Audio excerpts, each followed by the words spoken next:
Hi, Adrian Ficcioni from Fatch Fitness. Today I wanted to spend some time talking about the hip flexors again. Now in past clips I've given the hip flexors a bit of a hard time, and today I wanted to spend a little bit of time talking about the use of hip flexors is actually an okay thing to have involved in the exercise you do, as long as you have the most appropriate core stability to allow the hip flexors to do what they need to do and not compromise on your lower back. Now, the hip flexors are really involved with, so the main activities are lifting your legs up when you walk, jog or run. And what happens is that hip flexor activity can't be maximal if you don't have a stable pelvis for the hip flexors to work off. Now, the core is involved and produces three main muscle contractions. It produces what's called isometric, concentric and eccentric muscle contractions. And I'll do a future video blog talking about what those contractions are and how you go about training those appropriately. But in the hip flexor case, the contraction that we want is that known as an isometric contraction. So this is a contraction that basically stabilizes the pelvis so that the pelvis doesn't move.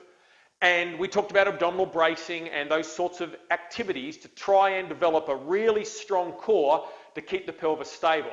Now this is important because this then allows the hip flexors to work at maximum efficiency and not have the pelvis move into the wrong position. Now, an analogy that might work for you is that of an activity such as, say, tug of war like this. Now, to apply maximum force with the rope, you need to have a solid anchor, a stable anchor point, and in this case that would be on a surface such as bitumen or concrete. Now, because you're stable there, you can then apply maximal force. Now, the equivalence here with your core is, if you've got a strong core and you're able to maintain a solid, neutral, stable pelvis and lower back position, that then allows your hip flexors to work at 100% without any compromise. The problem is though, and the analogy again then is in this example here, is that if your anchor point isn't stable, such as in ice in this case, then all of a sudden the hip flexors can't work anywhere near as efficiently. Now the example through the core here is if your core isn't as strong, your hip flexors go to activate and your pelvis gives way. Now one of two things happens here. Firstly, what happens is the hip flexors just don't activate as hard because they know the anchor point isn't as stable as it needs to be.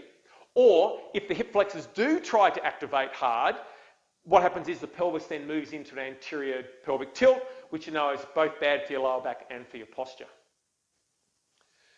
So what we really want is we want to develop a core that's strong enough to provide an isometric or a stable pelvic position so that the hip flexors can work at 100% without compromising either the position or the integrity of your lower back and your pelvis.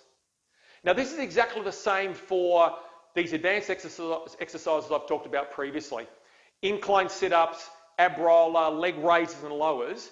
They're fine exercises to do as long as your core stability or isometric strength is strong enough to maintain a stable or neutral pelvic anchor point whilst those hip flexors are being involved.